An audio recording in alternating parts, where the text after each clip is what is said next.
I hope your mics are on, and I hope it's broadcasting. Just FYI, your mics will be going live in just a moment. 'Cause 18 plus. That's so funny. So good. And you'll be on camera. I'm so tempted just to.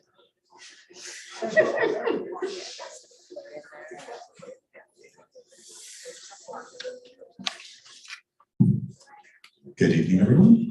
Thank you so much for joining us here tonight for this special event co-presented or presented entirely by our good friends at the Prairie Comics Festival. We can take no credit for this programming other than the fact that they very graciously approached us to host this. We have a wonderful evening of conversation ahead of you. Just a few quick housekeeping notes before we begin. First of all, I would like to acknowledge that McNally Robinson is located here in Treaty 1 territory. That's the traditional territory of the Anishinaabe, Cree, Oji-Cree, Dakota, and Dene peoples, and the homeland of the Métis Nation. In addition, McNally Robinson Booksellers itself rests on the land once occupied by the Métis community of Roostertown. We're delighted to have you all here this evening for a very special event featuring some of the guests of honor of this year's Prairie Comics Festival. I won't take up too much of your time. The only thing I will mention is that there will be time for a Q&A. So what we'll just ask you to do during the Q&A when it comes time for that is to put up your hand, and then Sam, who will be hosting the evening, sitting to my left, will then repeat your question into the microphone for the benefit of those at home. If you are one of those watching at home, please feel free to just write any questions you might have into the chat, and I will try to surreptitiously and gracefully place my cell phone in front of your host face so that she may then repeat the notes. Your host for this evening, one of the masterminds behind the Prairie Comics Festival is S.M. Beiko, a Winnipeg-based fantasy author and an award-winning graphic novelist. Her work includes The Lake and the Library, the Realms of Ancient trilogy, and the webcomic Krampus is My Boyfriend. Beiko won the 2020 Best Graphic Novel Award Aurora and was nominated for the 2020 Joe Shuster Award. Here to tell you more about the panel and our panelists, please join me in welcoming S.M. Beiko.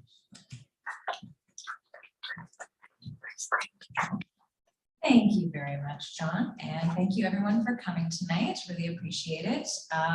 Yeah, we had a very exciting first day of Prairie Comics Festival.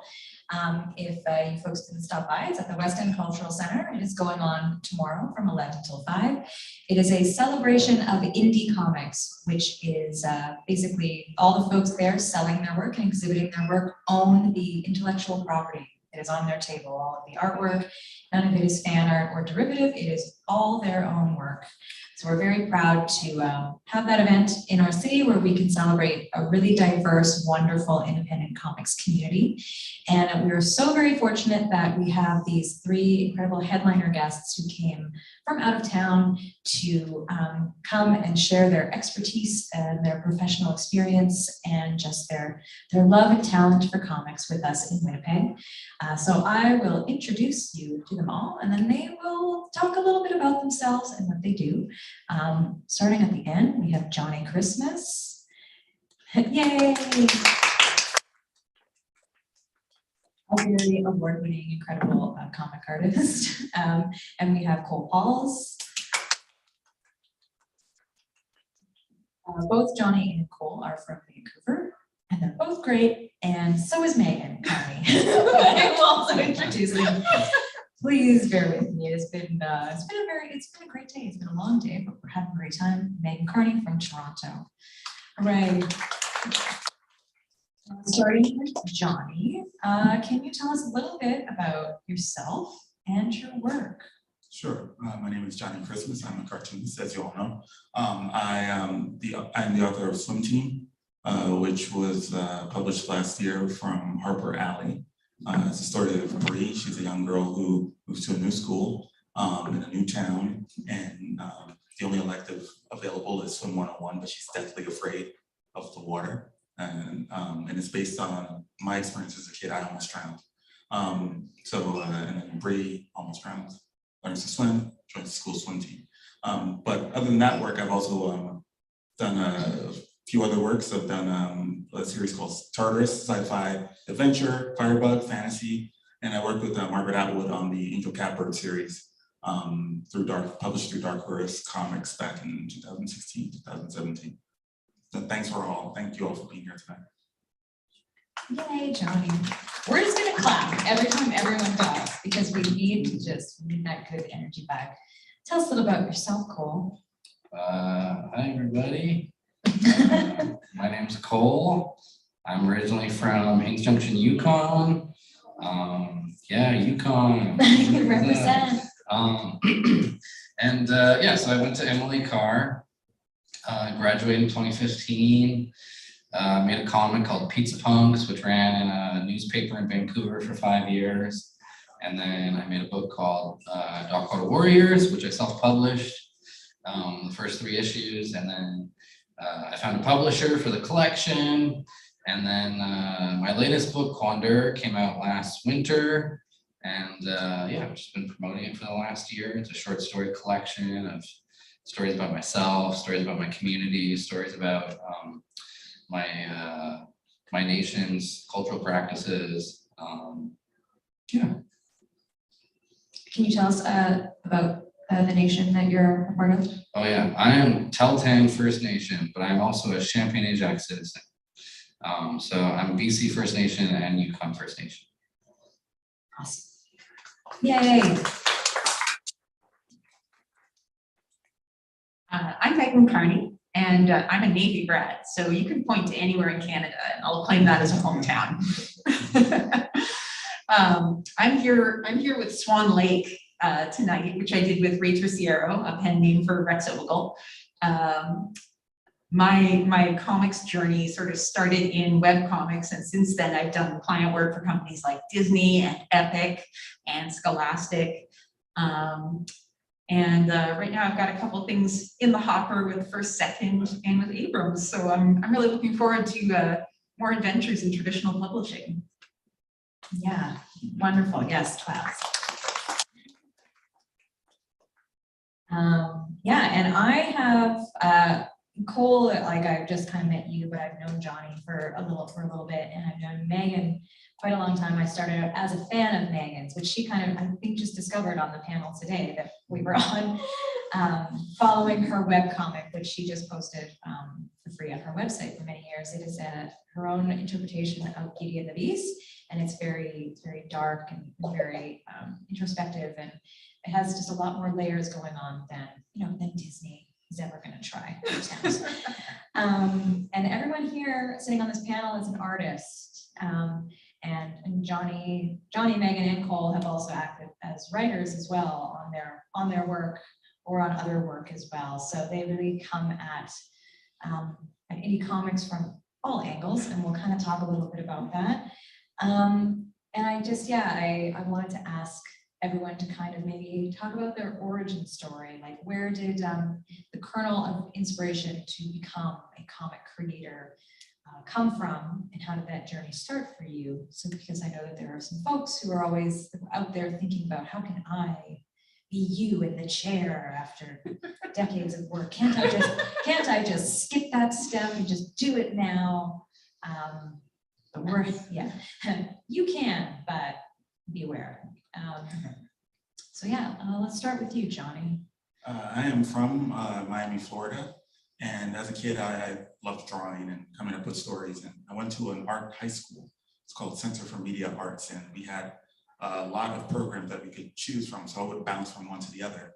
I spent a year in photography and found out I was a really bad photographer, but I love the process of making the work, which opened up a kind of a window in learning process and the importance of that. Then I did I did a TV production, and I was really good at that, and I enjoyed that. But around the same time, I was still doing all these comics for me and my friends, just drawing them and passing them around to school and stuff.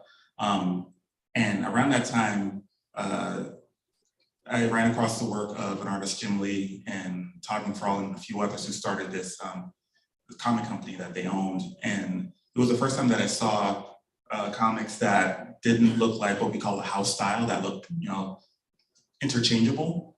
These looked very unique, and I knew that these comics came from these specific people. And at that point, I knew, I can tell very distinct stories through this medium that I love without having to, because I was on the fence between TV and comics, but TV or film, you have to like scrounge up money. And as a high schooler, I had no idea how I was gonna like convince anyone to give me millions of dollars to tell a story, but I knew I could tell a story through comics with just paper, pen, and patience. So that set me off on a course to throw in with comics. I went to the Pratt Institute in Brooklyn, got a degree in illustration there, worked in graphic design for a long time after that. And then once I moved to Vancouver, I decided it was time to really go for it. If I was gonna do it, and it was time to do it. And at that point, I started pitching. A friend of mine, Ed, and we started pitching to Image Comics, got in, and that started my journey into becoming a professional cartoonist. Yeah, that's incredible. Wow, that's incredible. Now you're in BC, and it's been such a ride, and you've gone like from the indie route, and now you're in the depths of the traditional, and it's amazing. It's amazing to see. Yeah. Cool. Let's talk about your origin. How did you get into comics? I feel like most kids, we get like really into like newspapers. So I read a lot of my comics through like old newspapers. And I would use, putty and like put it on the comic page and then look at it mirrored and stuff like that. And I'd always find it really fascinating to compare stuff like that. But I had a babysitter that showed me Calvin Hobbes, like the collection, because I was like just reading it as like a news strip. So once I realized that there was books of it, I got really into the books, and then I started making my own Calvin Hobbes comics, starring Calvin Hobbes. And then I'd do that same with like the Far Side. Like I'd make comics about the Far Side characters and draw it like Gary Larson. It wasn't until I was like 14 and I went to college like recruitment day where like, everyone has like their own booth and you can like check out everyone's colleges. And the Yukon School of Visual Arts had one, so SOVA in Dawson. And the dean at the time, Erin Foster, she knew me as a high school student, because when I was in high school, we had this program called the Youth Art Enrichment Program. So you'd go to Dawson for a week and you get to do art school for a week, and you got to skip regular school. And it was like the funnest thing as a kid. I was like, oh, I want to do that every year. I get to skip a week of school and just make art. So Erin knew me as like a student through that. And she knew I made comics. And she told me I should buy a book called Nog Dodd, which is a zine collection that Conundrum Press published in like 2008. So I bought it. And when it arrived, I realized that it was like a zine collection of like really wild, silly comics that were like only meant for like 10 people. Like it was like clearly someone made this comic for their friend, and the whole point was to make their friend laugh. And like that was the audience, was like your 10 friends. And you only made 10 copies because you only cared about that audience. So when I realized like, oh, you can make comics for yourself and it can be about anything, I went ahead and started drawing my own comics and self-publishing them, because I realized the bar was that low. Like I just needed a photocopier and I just needed a friend to make a joke about, so that's what really hooked me in. And that's all it takes. Yeah. Now look at you. And now you also get to just live that life of just always being on a field trip for art. Trying to make my friends laugh And the that's whole time. Yeah. And in there, did you talk about Emily Carr? I know I'm kind of flashbacking to this afternoon. So yeah, you were trained there. Yeah. Sorry. So yeah, I went to SOVA for my first year, and then I transferred to Emily Carr, and I graduated in 2015. And then I just kept making comics for myself and self-publishing them. And then it wasn't until I finished the 3rd issue of Darkwater Warriors that Conundrum offered me a book deal. And it was kind of just like making sure that this newcomer could actually finish an idea. I think that really helped to my benefit, because people realize that you're serious, when you finish a project, if you have a publisher or not, you're just like that determined to finish the book. That kind of grew my relationship with Andy. Yeah, it's amazing. Yeah, Annie does such great work over at Conundrum. We're so happy that you could come and help with that work. Megan, yeah, we're gonna get to you. Welcome. Megan also has a background in animation, in addition to comic making. So can you talk a little bit about where your spark for comics came from? Where that led you? Well, I told this story this afternoon. I'm going to tell it again. I'm going to recycle this material. So when I was 6, my cousin came to visit. And that meant I had to sleep in my dad's office. And that meant I was on the floor next to the bookshelf. And on that bookshelf was one Garfield collection and one Calvin and Hobbes collection. And I stayed up way past bedtime, huddled next to the nightlight, trying to read these things. There's words and pictures. What is this? It's witchcraft. And I feel like that was a turning point in my life. As a kid growing up, I drew a lot of comics. When I went to university, I went to the University of Windsor for fine art, which infuriated me so much that I did a lot of self-publishing while I was there. And then I immediately did a degree in animation at Sheridan College. After that, I briefly worked in games before realizing, like, oh, this is what hell is like. And at that point, I began a webcomic for myself, and I've just sort of been chasing that bliss ever since. Yeah, and you feel like some of your work, do you still like, because now you're doing, or you have done work where you were like writing for comics on the Disney Princess line, which was like such a surreal experience, because I was there also doing pitching from a different part of the planet than you, and now you create like your current project, which is Corpse de Ballet, which is like you're writing that as well. I am. And drawing it all, and it's kind of like, are you back in that bliss of the webcomic kind of brain? Corpse de Ballet has been a really challenging book, and I think that's pretty par for the course with sort of the second book, where I've done a number of books, but I feel like my Beauty and the Beast adaptation was my first book, and Corpse de Ballet is the really challenging one I now have to get through in order to cement myself as the creator I want to be. Yeah. So the writing on that one was really tough, and the research was really tough, but now that I'm finally drawing it, I feel like I've been unleashed. Yeah. So it's That's good. so good. That's so good. Yeah, projects really need that energy. And that kind of brings me to just kind of, I want to talk about everyone's work, and maybe like maybe start with Johnnie. You kind of started in comics doing that collaboration with Ed Brisson. The title is escaping me right now. Sheltered. I knew it started with an S. And maybe just talk about how you've kind of grown from, because now Swim Team, you completely wrote that and drew it yourself. And so you've gone from like the collaborative role in comics to now just running the whole ship on your own. Yeah. How does that make you feel? Does that make you feel a kind of way? I feel a little good about it. Oh, good. That's good. Well, I always intended to be the writer and artist of my own works. It was just kind of, I didn't conceive it any other way, and I was a huge fan of the works of Jaime Hernandez on Love and Rockets, where there were these really personal stories told by one creator.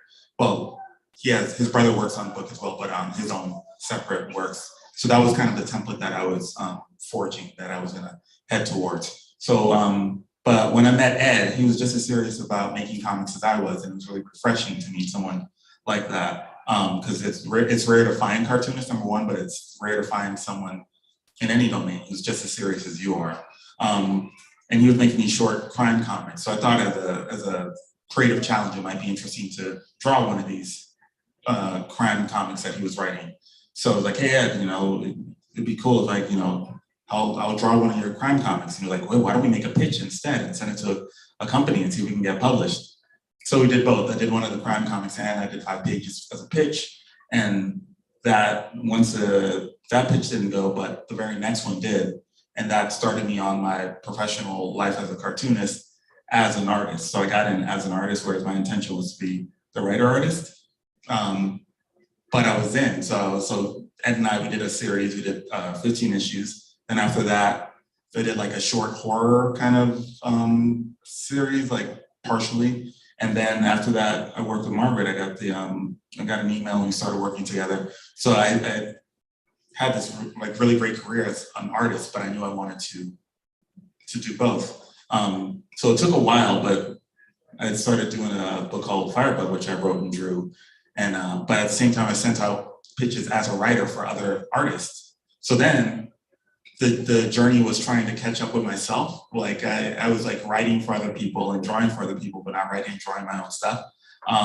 So Firebug was the one I actually got to do it on, and it took another 5 years before Swim Team came around, like trying to chase myself all around town or whatever. But at the same time, it was really helpful in my creative process to learn how to, every time you collaborate with someone, you're seeing, you learn a bit about their creative process, and you learn a window into their perception on what's important in terms of storytelling.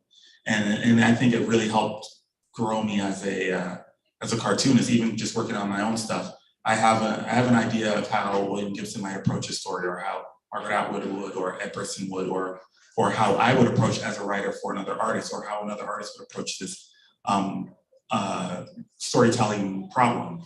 And all of that lives in me, and it gives me this like vast resource to pluck from. I have my own instincts that I lean on heavily, but if I'm stuck in a bind, I can think about like, well, how would so-and-so approach this?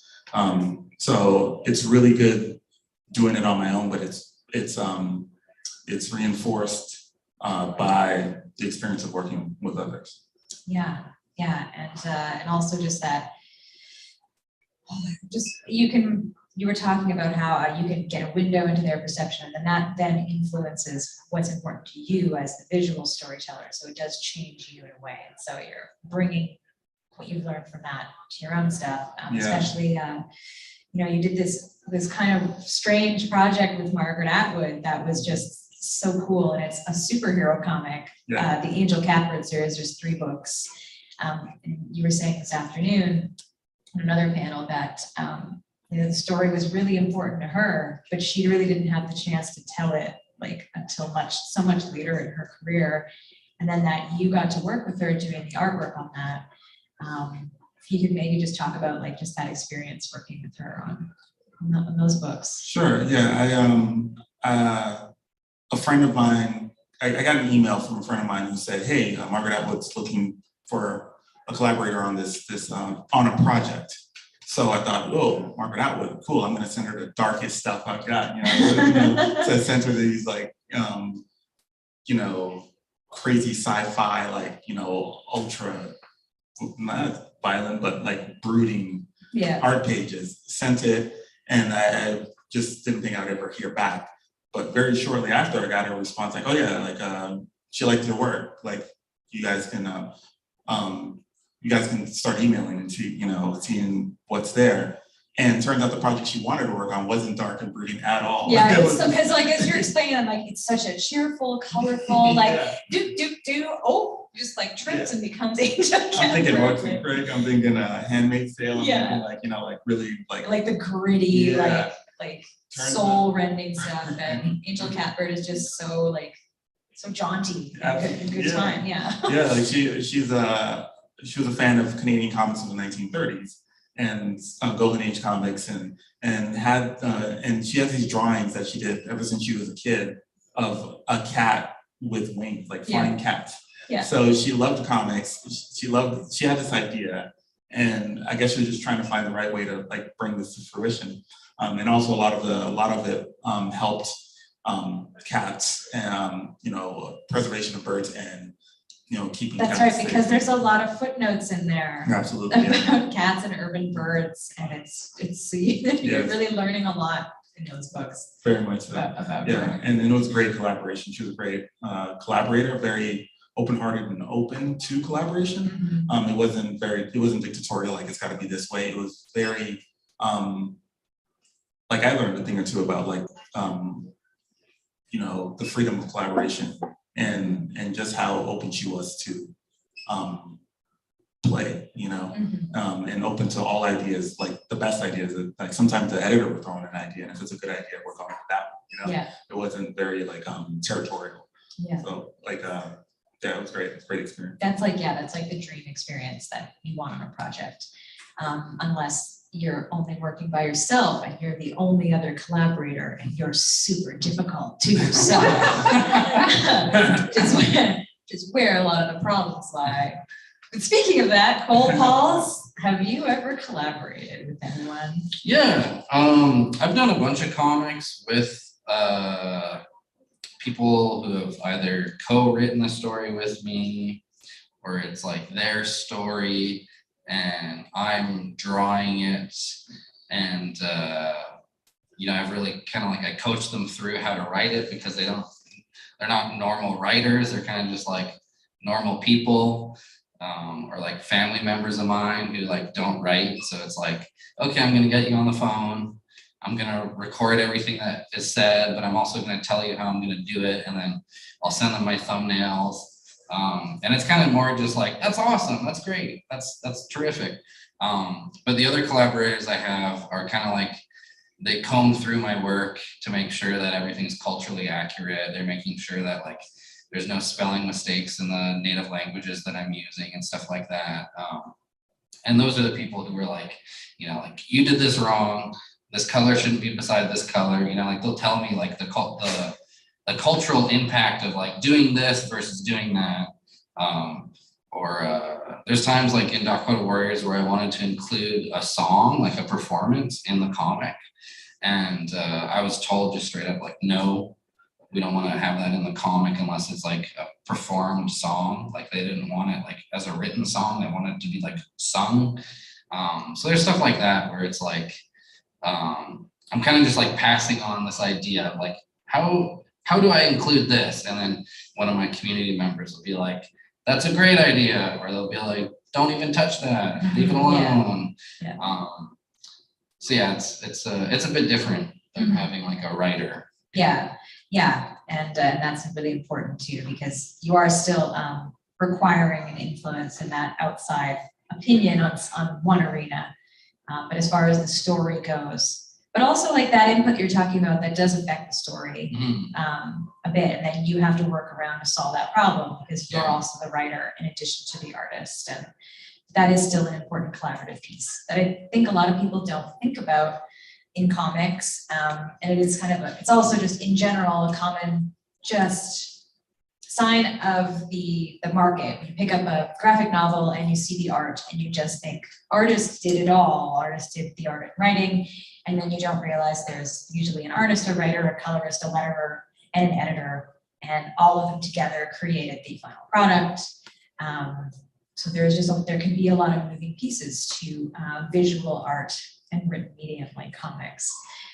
But on your graphic novels, you are the writer and artist, correct? Yeah, and I wanted to, just because it was really funny, because we did do a panel where we were just talking about your work earlier today, where you have an editor, and it'll give you an opinion, and I want you to just talk about that. Oh yeah, yeah. No, I've so like the editing I get on my books, it's very minimal because I hand in a finished product, because that's like just how my brain works. And what I've told my publisher before is that this is what my book would look like if I didn't have your support.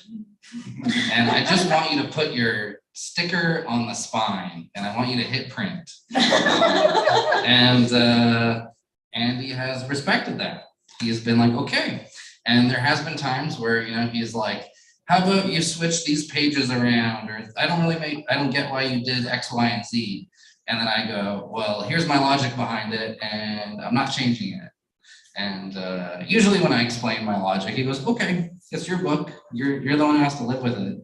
And that's kind of been his mentality this whole time, where it's like, yeah, I'm publishing it, but it's your legacy. So as long as you're happy with it and that's the product you want to publish, then let's go with it.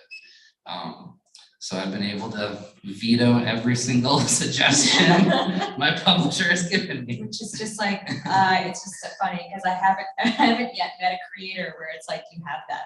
Like, good, that's good. It's so good that you have that. Yeah, I have a lot of creative control.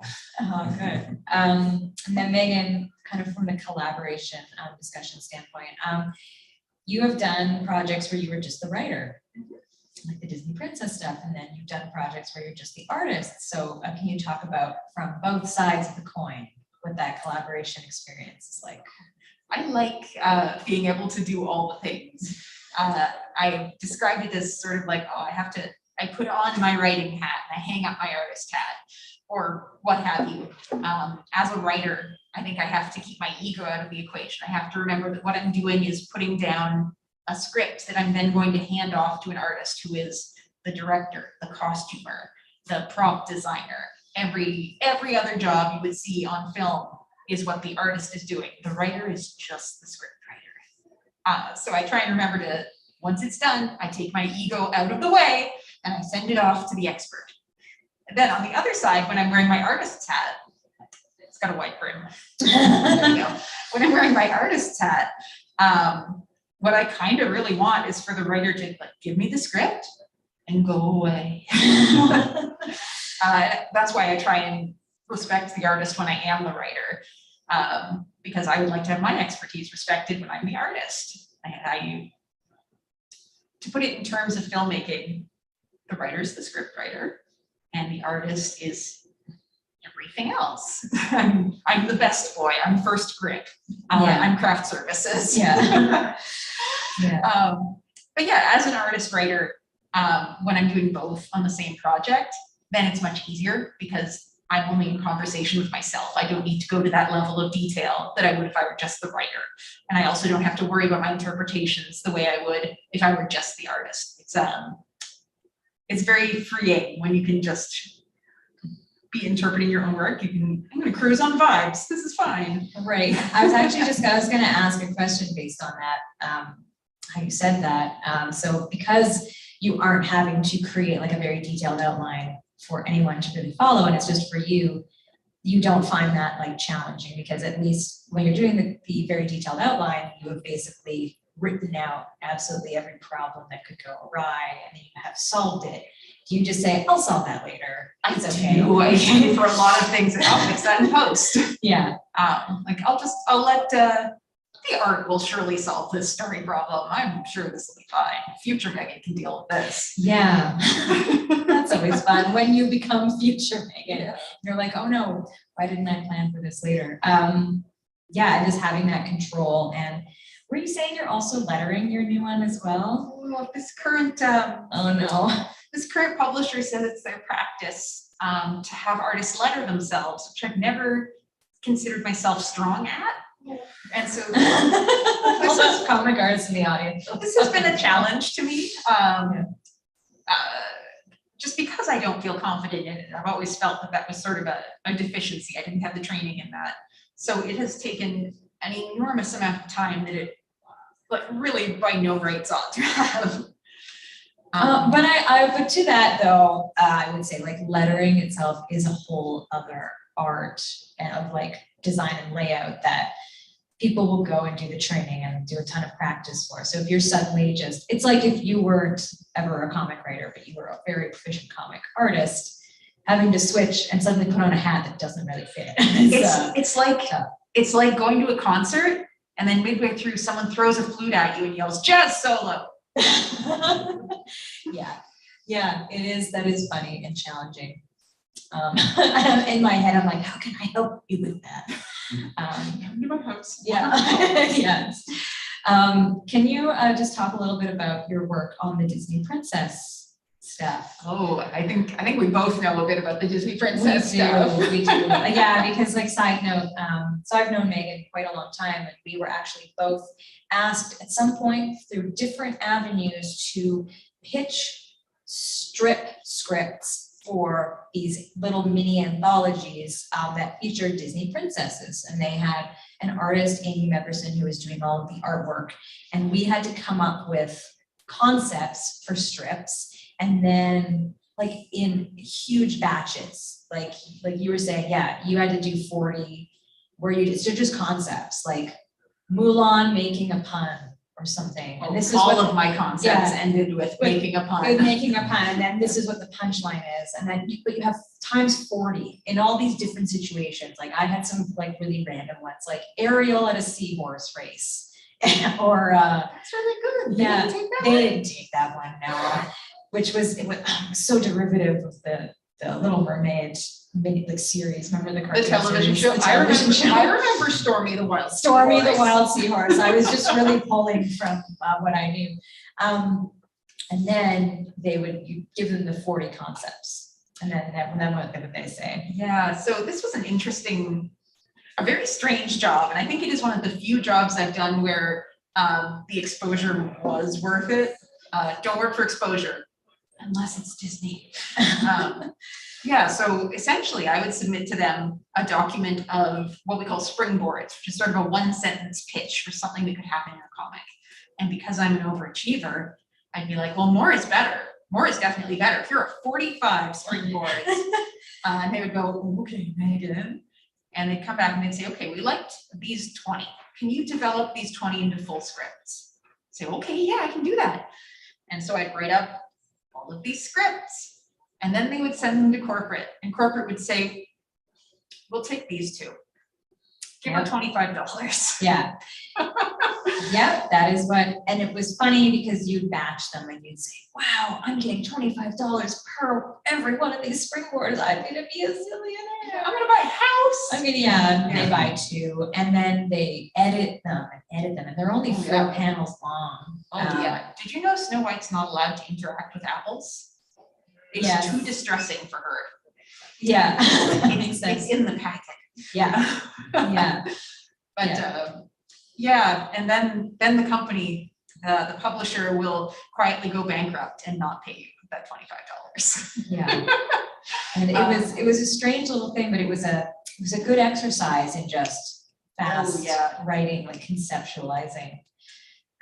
So it was- All of my punchlines were puns. So Yeah. if you look at those collections and there's wordplay, honey. Yeah, definitely. Yeah, and that kind of takes me back to what is happening with this? I'll just project. That takes me back to a question that it's okay, John. I'll just move away about community, because everything that you folks are talking about tonight, like where you have come from, it's just like come from relationships that you've built in the community, either with other creatives or with publishers, or just folks who randomly say, hey, you know, I've got this client who is Disney and maybe you should pitch to it. And maybe just talk about where you are currently and that comics community, and if that's like around you physically where you live, or if it's more in a virtual space, and how that's grown you as a creator. Yeah, so I'm in Vancouver right now, and we have a vibrant comics community. I'm outside of that now. I feel as though part of my journey as an artist has been that I'll have a community of folks, and we've all arrived, you know, searching, you know, chasing an idea or a dream or what have you, or like-minded individuals, and we kind of converge on the spot, and for a time we're all together. But then our creative journeys, much like our journeys through life, take us elsewhere. So we're just kind of like passing it tonight. And over the course of time, it is a community. Like in a place like Vancouver, the geography makes it so. But if you look at all of where we are truly right now, we're all actually in different places, even though we're in the same place. So my journey has kind of taken me in this, like, where I'm kind of marching out across the desert, like on this other, seeking something else on my comics journey. And I know as I'm walking along the sands, there are others who are converging on a spot where it'll be kind of like a cluster of us again. But right now I'm on a journey where I'm in the middle of the desert. But I've gone through this enough times through like my friends who love making comics in high school. Like we all kind of converged and we're all about it for a period of time. And then some of us went on to do film or work at a warehouse, or just kind of like leave creative stuff altogether, or find a new, or poetry or what have you, right? Like, but at a time we were all cartoonists. And I'm walking along now. Then in college and university, I found other cartoonists who then went on to do fashion design and so on and so forth. Like we converged on comics at that point in time. And right now, the type of comics and even the type of comics I've made over time have changed and created different communities. When Ed and I were doing image comics genre stuff, crime comics, and so I was hanging around more folks like that, and then I started hanging around more like kind of genre folks, and then like more traditional publishing folks, and now I'm around kids traditional publishing folks, and that's kind of my group now. And I don't know where my next creative port of call is going to be, but I'm heading there imperceptibly even to myself now. So that's kind of my thoughts on community. It's an evolving kind of situation in my experience. I predict your next group is going to be like a bunch of Burning Man offshoot Dadaists who are really into crocheting or something, and you'll I really look forward to that. It's such a good journey, and I love the image because it's just so rich. It's like you paint pictures for a living, and now you do it with birds. How about you, Cole? I'm gonna say 11 years ago, I moved to Vancouver, and I wanted to live there to go to Emily Carr, but I also wanted to live there because I knew Vancouver had such a strong comics community. 11 years ago, I was going to Johnny's studio, and we were, we'd have a beer together and we'd talk comics. And Johnny's studio was full of a bunch of other cool comic creators, and we kind of just all hung out. Like the salon of the Impressionists. It was, era. and it's in Mount Pleasant, and where it is, the studio is kind of like right above a comic shop, and it kind of became our clubhouse for our comics community, where all of us would just hang out. Almost always, I want to say there's probably like in the upstairs floor, there was probably like 10 to 12 comic artists at one point. So there was always somebody you knew upstairs. So you'd go to the comic shop, and then someone from upstairs would come downstairs. And then next thing you know, you'd go upstairs and go hang out with them. And then you'd go in someone else's studio and someone else's studio. And then 4 hours would go by, and you've just hung out in that building all day talking comics. I knew that community was there before I moved to Vancouver, and it was a big reason why I moved there. And then when I went to Emily Carr, I discovered all the other people who wanted to make comics that were like the same age as me, or the same kind of like skill level, or like career-wise the same level. And then it was through Emily Carr that I really found, like my friends like for life. Because there's people even here at Prairie Comics Fest, Kathleen Gross, where they were like the second friend I ever made at Emily Carr. And we're still making comics, both of us separately. And, we're traveling all over Canada together separately, but we go to the same conventions. And, it's kind of like a class reunion every time we go to these conventions. So in Toronto this year, there was 4 of us from the same illustration class. And we all set up Friday night. And at the end of that Friday night, we took a photo. Chica. Yeah, we took a photo, the 4 of us. Like Kirsten took the photo, my partner. And we were just like, we made it. It's been 11 years since we've all met each other. We're still making comics. We're still traveling with our comics. We're just as serious as we were 11 years ago. My comic community rocks. Yeah, and it is that community almost, like, even if you are all like going off into the desert, on your own, you're all going on your own journeys. And then when you converge again, it is those relationships that keep you making comics, and because it's the community and that energy that keeps you kind of knowing that there is a reason that you're making it, which comes back to your point where you said, you read the zine and it was very apparent that it was created just for that guy's small community, those people's small community, to just bring entertainment and joy to each other.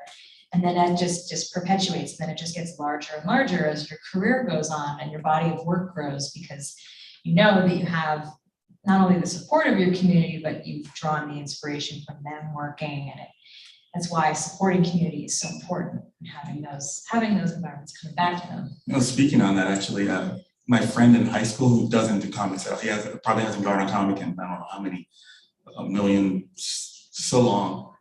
I've shown him what I'm working on now because I know he knows my taste, even though he hasn't touched the comic.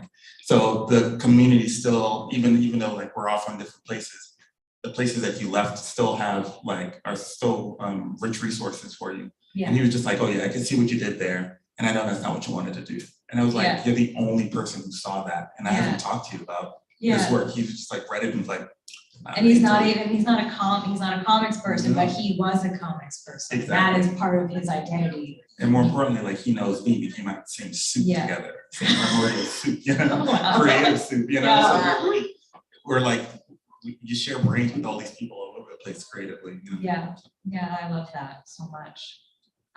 Megan, let's talk a little bit about your comics community. Oh, I've been really blessed in my comics community. About 10 years ago, I was working from home and I didn't want to be working from home. And so I approached a few people and said like, hey, what if we rented office space together? And that's how I wound up running Comic Book Embassy for almost a decade. It was a co-work space in Toronto's Chinatown that wound up being very focused on, well, I guess in the end, it wound up quite focused on the queer community, but it was a space that was predominantly female. And that was really uncommon at the time for whatever reason. I think we filled a niche. And so, yeah, marvelous creators who've become just lifelong friends. And every month we hosted sort of a doors open event called High Tea at the Embassy, where I would get out all the china that I had collected for my wedding. And we'd have a tea and people could come in and just sort of talk and find community. And that, I think there was a hunger for that space at that time. There really wasn't anything serving that. And I think having real estate did a lot for my career. Definitely. Yeah, no, I was very blessed. And a lot of those people are very precious people to me to this day. Yeah. And do you still do the tea? Do you sometimes do a tea? No, we closed in 2019. So it's been a long, quiet, sad time since then. I do miss it terribly. You do a reunion and then it's a one-off and then you can be like, hey guys, and then you can just go back to doing other stuff. Go work from home some more. Yeah, go work from home some more. So we're at the point where we have time for questions. Is there anyone here in the audience in the store that has a question for, it can be about anything, or any of our guests here, panel? Yes. What's your number one tip for people trying to start a comic? What is your number one tip for people trying to start a comic? Do it now. Start, show me what you got. I was given very good advice by a professor when I was in school. Thanks, Mark Mayerson. And his advice was done is better than perfect. And that is just true. It does not have to be perfect. It has to be done. Because once you finish one thing, you can finish anything. And once you finish one thing, everyone looking at you goes, oh, they can finish things. That's better than 99.9% of the other creators out there. I want that one. So my advice to you would be, start right now, don't stop till you're done. Yeah, and the more things you finish, the more you grow, the more you go on. And even if you're like, oh, I would go back and redraw that, don't. Just start a new project and just keep going. So my advice is succeed and then do it again. Yeah, my advice is like pretty much the same. Like, I think if you have a really great idea and you're like super stoked on it and you have the energy to start the project, do it as soon as you feel that energy, like as soon as you feel that creative energy, because nothing sucks more than like not having that creative juice anymore, or not having the passion in your project and hating all your characters or hating whatever situation you created. And then you have to finish it. And it feels like the most boring homework you've ever done in your life. So, you know, stick to something short. Like I'd say, you know, start with like a 4 or 8 page comic, something that you know that is like bite-sized and like doable. And then, you know, extend it, make a 16-page comic, make a 20-page comic. I wouldn't jump in and be like, I'm gonna make this 1,000-page comic and it's gonna be epic, because you know you'll hate it by the time you're like on page 300. I don't know, Even if you Megan get was there. like, I'm gonna do 700 pages. And It was supposed to be 150. Yeah, so yeah, you know, if you got a comic idea, draw it right away and try and finish it while you still have the passion. Okay, Johnny, now your job is to make one that isn't dire. I would agree, finish it, that's really important. Don't be afraid of feedback, get it as soon as possible. And that doesn't mean you need to accept the feedback, you know, but you'll have a, you'll know that if 3 people tell you the same note, that they're probably onto something. And don't be afraid to change things, move things around, to do a few drafts of it, like just like keep making the stuff and keep putting it out. And once you're done with something, as Cole said, just like move on to the next one and make a next thing, as Megan said as well, and just keep making stuff, and you'll find your confidence will grow, and you'll your facility at the craft will grow, and your facility at storytelling will grow. And the other important thing is, whatever you have to do to keep your reader's attention, whether your reader be just a sibling or like your class or whoever, do it. Whatever it is. Like if you got someone's attention, whatever it is you're doing, it's really hard to keep anyone's attention in this world where you're not just competing against other comics and graphic novels, you're competing against phones, you're competing against sunny days, you're competing against everything. Yeah. So if you have someone's attention, you know, whatever magic trick you did to do that, lean on that and add more tricks to it until you have people with you along the line with your story from beginning to end. Yeah. Do we have any other questions? Oh, yeah. I have 2 questions. Yep. I have one for Cole and one for Johnny. Okay. Cole, you've lived in White Horse for 4 years, so you know the area a little bit. You've been to East Junction and you've been to Dawson. And I know how secluded the area is, the most beautiful corner in Canada. But how do you, the success that you've had, you must go back to try to inspire children or kids to chase their dreams, because you come from that secluded area there and you're doing what you're doing now. Do you go to Atlan and do the, I don't know, do you go back to your homeland to promote yourself and your dreams like that? Yeah, so the question for Cole was, do you go back and do you inspire young creators in Dawson, like Dawson and your nation? Yeah. Yes, I was there last week. I was literally there last week. I was nominated for the Yukon Prize. Thank you. I did not win, but thank you. I'm still like, I just signed up for a career day workshop with my hometown and my school that I grew up in Haines Junction.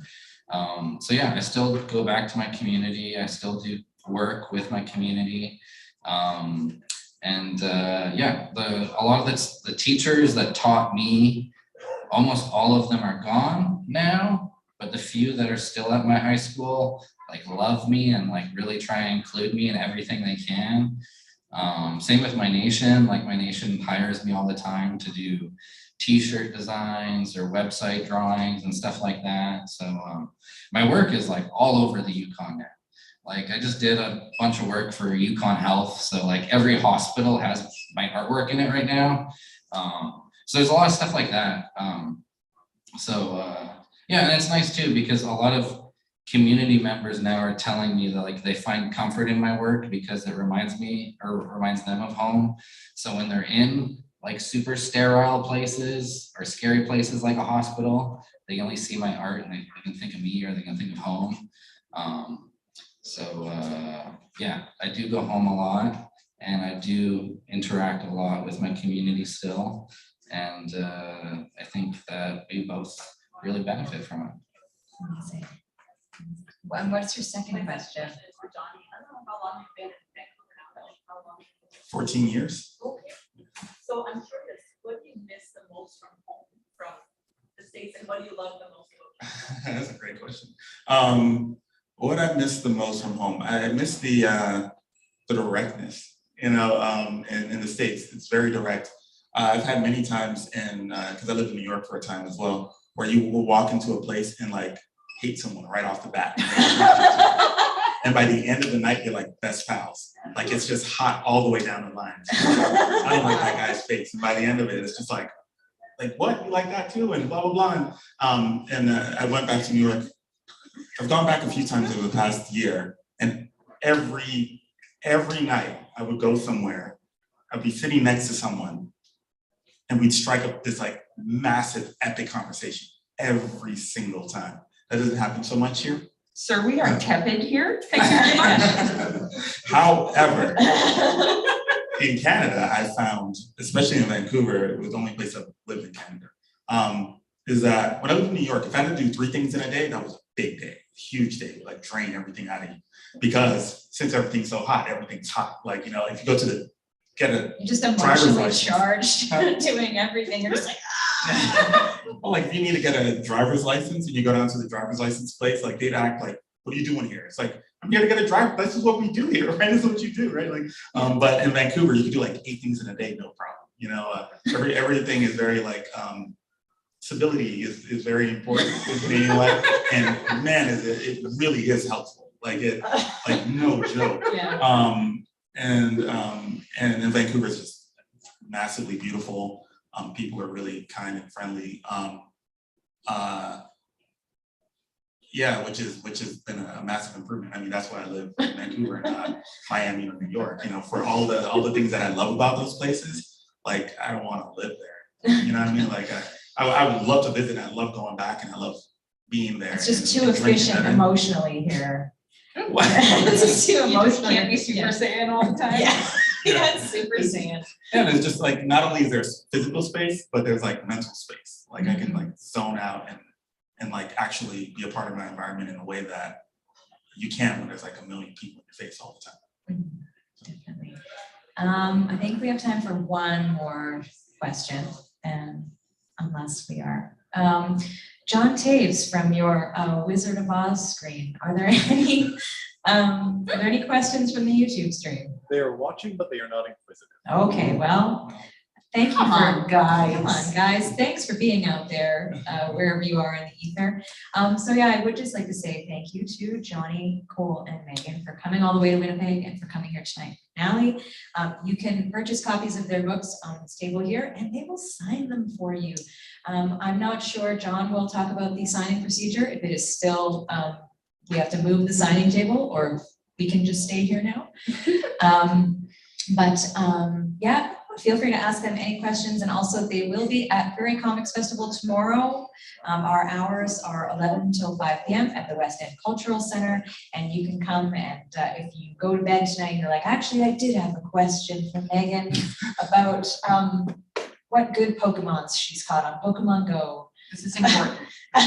Since she's been here. I got a shiny Galarian ponytail, guys. So you can come and talk to them at the festival, which is free to attend at the West End Cultural Center tomorrow. If I can just add on to that, although we are signing our lovely mainstream commercially available books here, at Prairie Comics, we also have all of our self-published stuff that you can't get in stores. So you can come and pick up books directly from us that you cannot otherwise get your hands on. So you should come there too. And the other wonderful cartoonists there as well. Like No, just me. No, Only Megan's. yeah. So thank you everyone for joining us tonight. And I just want to thank all of our guests here tonight.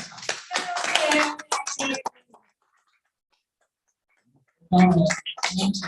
You're all so